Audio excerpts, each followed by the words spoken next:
welcome to FightFest, and it's the last episode of the series. We've got all kinds of competitions for you today. We've got the Rumbles, we've got the Team competition, we've got the Gladiator, and even a House Robot Rebellion.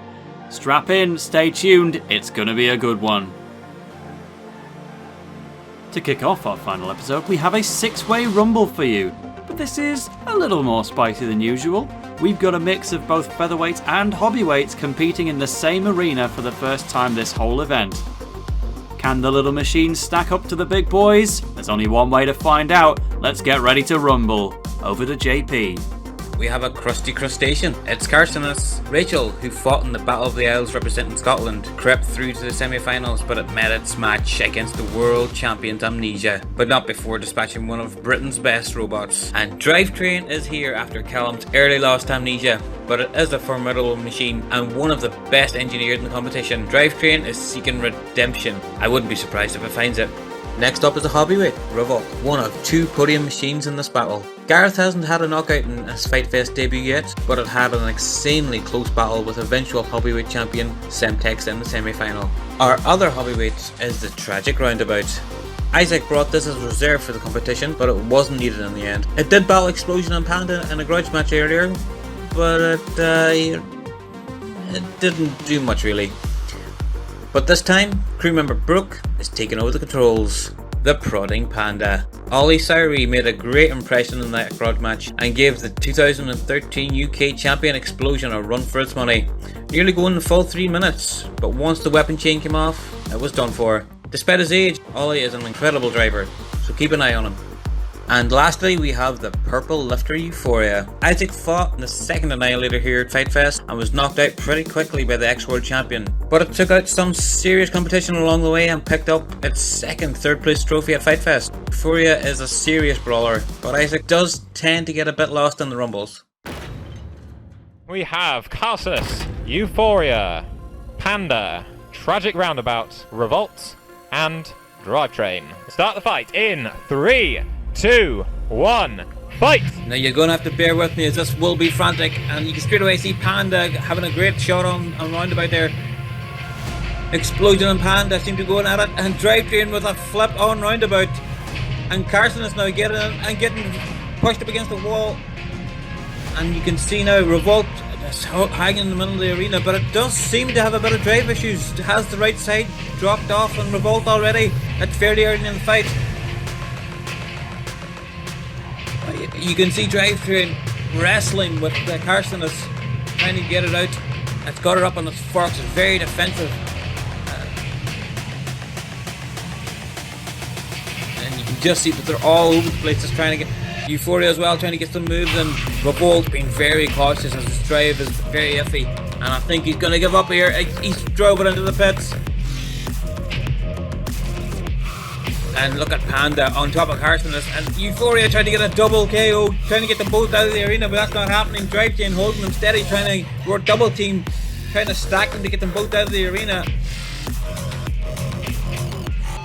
Drivetrain being an absolute powerhouse, and Euphoria just backing him up, and that's a huge axe blow there by Panda. Euphoria and Drivetrain, has that got it? It's Carson is in the pits.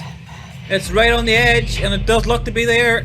And now Euphoria has, in its efforts to put Drivetrain in, has ended up putting himself in. And now it's down to Drivetrain and Panda, just the 2 facing off. Drivetrain's got the forks up in a defensive to try and block those axe blows. But Panda up on one wheel here, but still getting an odd good axe hit in there. 1 minute remaining. We've got 1 minute left, and what can these guys do to eke out the win? Drivetrain driving around trying to find an opening, but Panda keeping itself, and there's the opening. There's the opening that Drivetrain was looking for. He's all over him, pushing him around the arena, trying to get him out. But to Panda just clinging on. Oh, just on the edge of the lip of the pit, clinging on, just doing his best to get away. Fantastic driving by the young man. And more axe blows. Drivetrain 20 seconds remaining. Taking on a few misses there, but Drivetrain trying to stack him and almost stacking himself there against the wall. 10, 9, But Panda have doing a fantastic job here. So's Drivetrain, very aggressive, they both are, but has that lasting impression at the end been enough? Round of applause. Over to the judges. Between Panda and Drivetrain. So the winner of that last fight, we have a judge's decision. It is a split decision in favour of Panda. Panda the winner. And yes, that looks like it. That's Panda that takes up the victory. Congratulations. Now later on we'll be holding the team battle to give our competing robots one last chance to walk away with a prize. To get the event started, we have 2 robots who lost in the first round of their respective annihilators. They'll be going head to head against each other to get the first choice of teammate as they advance into the true teams competition. The first of those is Hoplite from Rera, named after the armoured citizen soldiers from ancient Greece, known for running around with spears and shields. There are no shields here, or really much armour at all with those exposed motors, but this machine was originally built by Team Saint of Gabriel and Cherub fame, and we know how durable they can be. Rera is an experienced roboteer, so she knows what she's doing, but isn't too used to driving this machine yet. As long as we steer clear of the pit, should do okay. And Hoplite will be fighting the now dethroned Annihilator champion Chris Sowry and Lunatic 2. Chris is also a very experienced roboteer. We saw him earlier in the series in our Hobbyweight Championship as well, and having been competing since 2017, he's got plenty of practice behind this type of machine, even taking out the first FightFest champion Conker in a smaller event. Lunatic may have fallen short in its home environment of the Annihilator, but the team battle should be a nice similar playground for it to have some fun in. Which of these is the better machine, and who will they pick as their teammates if they're able to win? The only way to find out is to get in that arena and have a good old battle.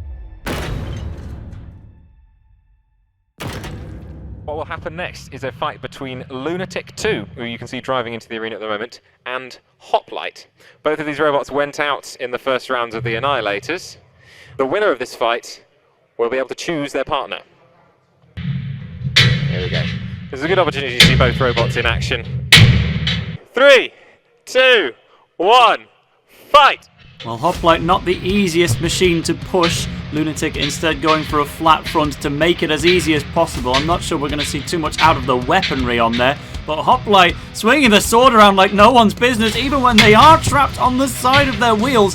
Thankfully making it down from there. There's nothing sticking out of the side of those wheels to make sure it can't stay on there. I think it's quite happy to just spin horizontally like that sometimes and just pray somebody knocks it down. Well, it's not landing too much in the way of direct hits. That's one. Didn't land with the greatest impact, but we also aren't really seeing Lunatic getting pushes of its own. Oh, well, it doesn't need to. Hoplite, for the second time in its FightFest competitive history, has driven into the pit. A 50-50 guess on forwards and backwards, and picked the wrong one. So that means that Lunatic will get the opportunity to choose its teammate. We'll find out in a moment who they've gone with. But while Chris Sowry is picking a teammate for Lunatic 2, we have another grudge match for you. During our Annihilators, Light Fury, Euphoria and Explosion made it to the top 3 on one side, and they did have a battle between themselves, although Light Fury didn't last the longest and Euphoria had its weapon turned off. So straight after that fight, the builders thought, well, we can fix this one pretty quickly. Let's just have another go before we go back to the pits. And that's exactly what they did. So let's have a look at this bonus fight and see how they got on. Over to JP for the commentary. Okay. 3, 2, 1, fight!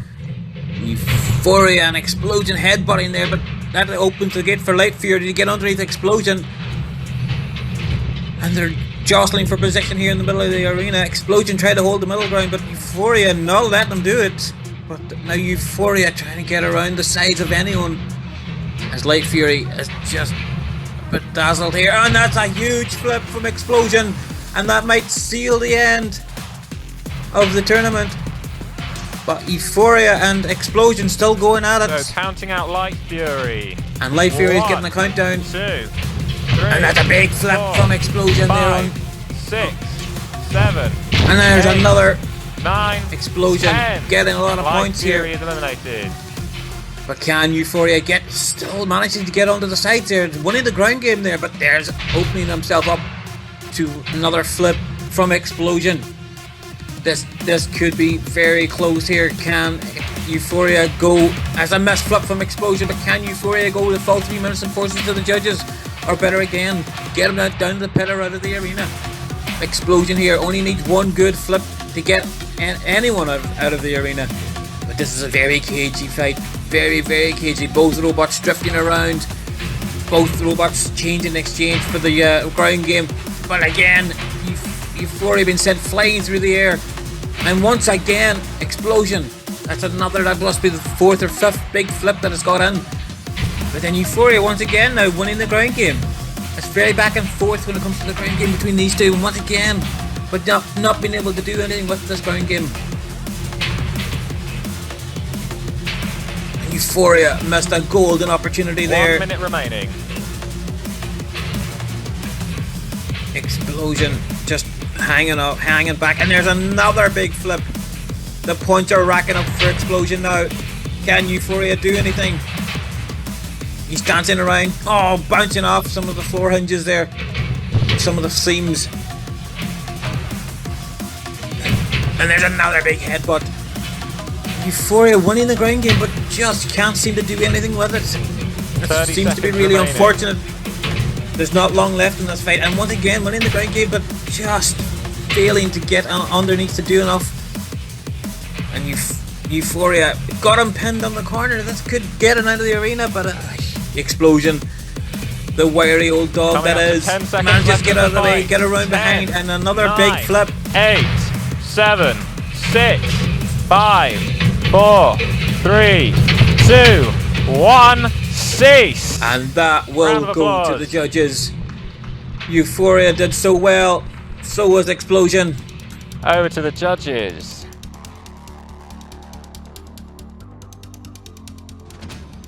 So the results from the judges for that fight was unanimously in favour of Explosion. And Explosion picks up the victory. Thanks, JP. That Euphoria machine, I would have said, did really rather well. But here we are at Labman headquarters, the heart of robotics in Northern England. Labman employees and experienced roboteers joined forces to make this spectacular event possible. A huge thank you to them for making it happen.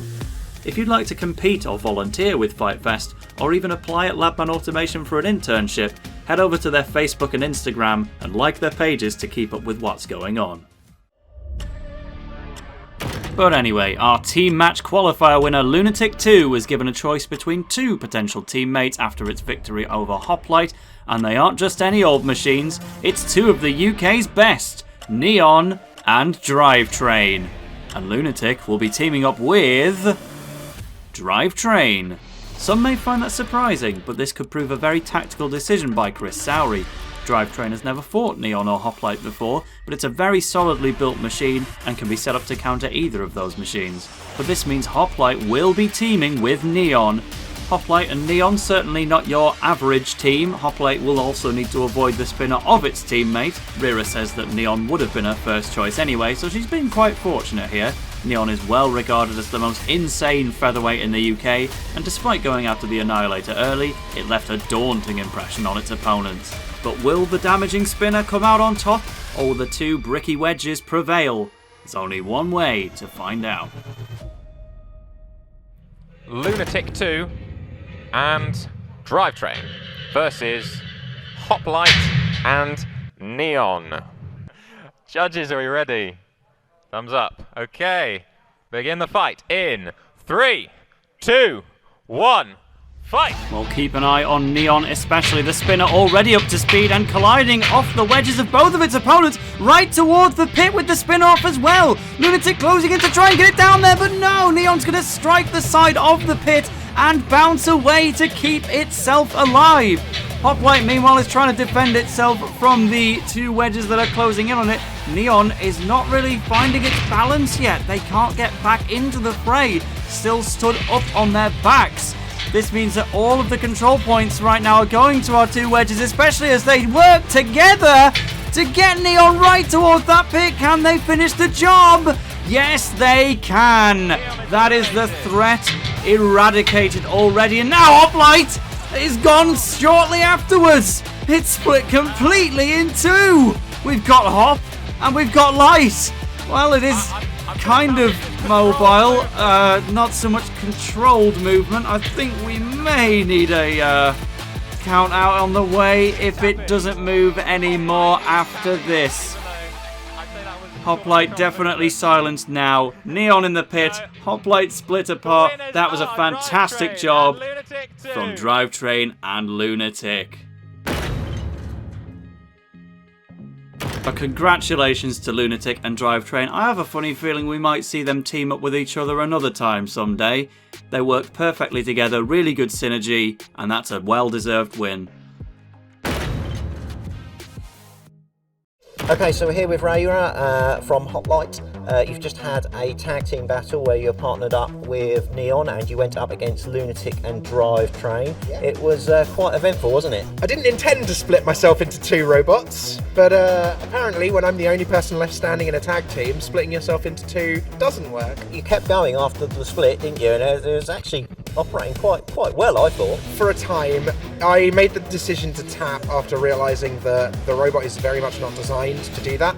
So it was damage control. I didn't think I was going to win from there. So it was a matter of get back to the pit, throw her back together. And I actually did take damage, but she's ready to take on whatever comes next. Ready to rumble again. Are you hoping to get another fight? I'd like another fight. I'd like to fight more. My strategy in the tag team has proved that I've slowly started to learn how to not drive into the pit. But yeah, this has been really good fun. That's fantastic. That's what we like to hear, and it was really good to see Hoplite, at least momentarily, turn into a horizontal spinner.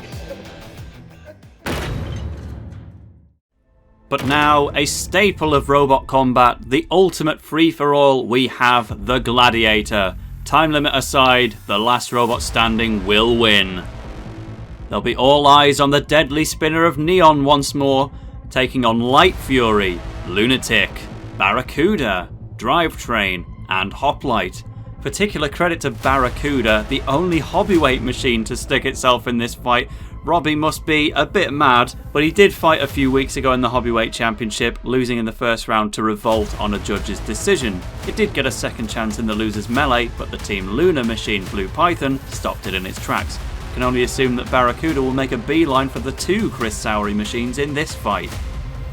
And making its way into the arena, we even have, for this occasion, a house robot. The one and only Shunt, built by Jamie McHarg of Renegade in the Battle of the Isles. Go anywhere near that deadly axe and your featherweight could be no more. We'll start the Gladiator in 3, 2, 1, fight! So two spinners to look out for. We have Neon and we have Barracuda. Neon making itself known immediately, bouncing off of all the competing robots. That is the one you want to get rid of as soon as possible if you want to ensure your survival in this Gladiator. Everyone else is just about working what they're going to get doing. Barracuda, do they have spinning forces? Seems like it. Neon struggling for movement there already. Hoplite is certainly looking different. It's looking more like a Team Gabriel machine than ever in the pure white. Nevertheless, props to the Hobbyweight machine for getting itself involved. It does seem that they can't spin. They're a little too low to the ground. Neon is right near that pit though. Everyone's closing in and they've done the job. Drivetrain, they got Neon in the pit in the team battle and they've done it again in the Gladiator. And speaking of things that happen again, Hoplite is in 2 pieces. It's started to become a bit of a staple at this point. Neon, meanwhile, they are not turning off that spinner. And that means in a Gladiator where it's like, whoa! Shunt axe right through the top of Lunatic, by the way. I'm amazed they're still functioning after that one. Shattered Perspex all over the arena floor. But over in the pit, I'm a little concerned, and so is Shunt. If Neon keeps spinning that blade, then that means no one else can realistically go in that pit. It's not the biggest pit in the world. Shunt's trying to bring an end to the spinner, because obviously none of these robots are even going to dare challenging it. Neon is out of the Gladiator, but you can still take damage from it anyway. Hoplite can take damage from just about anything. they've meandered over to Shunt accidentally. They're not counted out because they are technically moving, but I'm not sure there's much they can do in the way of fighting. Same really for Barracuda as they lose more and more spokes on their wheels with no weaponry available to them. It's mainly coming down, I would say, to Drivetrain and Light Fury. Even Light Fury's not moving the greatest at the moment, but they're still using their pushing factor and their very low forks to remain a persistent threat. Go on, Hoplite, get Shunt! Get Shunt today! Hey! Swings the sword in and I would say scratches, but I'm not sure it even managed to do that one. So boom, there you go, big house robot hit. Over in the background, Light Fury repositioning itself. Drivetrain is pushing the Hobbyweight right towards Neon. I dread to think what would happen if a 5.4 kilogram machine walked into a weapon that by itself is probably a comparable weight. Light Fury getting back onto Drivetrain to say, hey, we don't want to see the robot completely removed from existence here. Nevertheless, they are still trying to be aggressive, and there is the official end of Hoplite. They have lost their sword, it's back in the stone, and Hoplite is finally motionless. Drivetrain apparently wants it to be in a few more bits. Steady on. It's getting very, very close to Neon. I'm not sure they need any further punishment. Shunt, do they want to finish the job, or actually axing through the gap in Hoplite's wheels to drag it away from Neon before we have an exploded motor? Meanwhile, we have very little height left on the side of Barracuda. They are somehow still getting around the arena, but Light Fury taking the chance to push it against the wall. Drivetrain and Light Fury, we haven't really seen them take much of a crack at each other. That could be the way to win this Gladiator. Oh! And there goes Barracuda. We didn't want to see it, but it's gone. Drivetrain wants to win this Gladiator. They pushed it into the blade of Neon and now fighting Light Fury, and they've finished the job. Stood up on its side. Are they going to fall back down from there? I'll count out Light Fury. That is a very safe escape from Drivetrain, and they are being counted out. That is going to leave Drivetrain as the winner of this Gladiator. 8, 9 and 10. Which means it's official. Drivetrain is the winner of the Gladiator. Well, fantastic stuff from Drivetrain. They won the team battle. Now they've won the Gladiator as well. What a mess. It was a tough fight, and coming out of it relatively unscathed, even in the face of Shunt and Neon and everyone else. Callum will be ecstatic with that win. So why don't you take home this, our beautiful trophy? Okay, so I'm here with Ellis from Team Pulsar. We've got Neon. It was, as always, spectacular. How have you found the event so far? The event's been great, yeah, it's been really good fun. As I said before, the arena's perfect for this kind of robot. I've just been really unlucky, so it's what it is. But yeah. I understand yesterday you noticed a little bit of damage on Neon that you've not seen before. Can you tell us about that? Yeah, so Neon is made out of a single piece of 50mm thick water jet cut HDPE, so plastic. And that's what gives it its reliability, and then it's all flexible and very strong, but flexible and sort of absorbs impacts. But it's also done 40 plus fights, all as intense as the ones that you've seen, often more intense. And I think it's starting to reach its limit. So that what I noticed yesterday, there's a crack in the frame here, and it goes all the way through. So it's only really attached from like this side, a little bit. It's a little bit of a ticking time bomb, but we'll see. So you obviously repaired that once before there at the front. Is it going to be another repair, or possibly a new frame, or could we possibly see a new iteration of Neon? I mean, I've had a Neon 2 on the mind for years at this point, but the problem is this one keeps going. It keeps getting more and more consistent and reliable. But then I think a Neon 2 is probably on the cards for 2022. I think that sounds really exciting. I'm sure the robot fans out there will also be excited to see that in the future. Thanks, Ellis. Cheers. FightFest Winter Challenge is sponsored by Team Immersion Engineering and Wranglebox. If you need high quality bespoke designs for your robot on the inside and out, get in touch with Team Immersion, we'll see what we can do. And if you need the parts to go inside the robot, all of the top of the range motors, speed controllers and everything else can be found at wranglebox.com. These two sponsors pave the way to success for all your engineering and fighting robot needs, so hit them up if you're interested, and thanks to them again for sponsoring.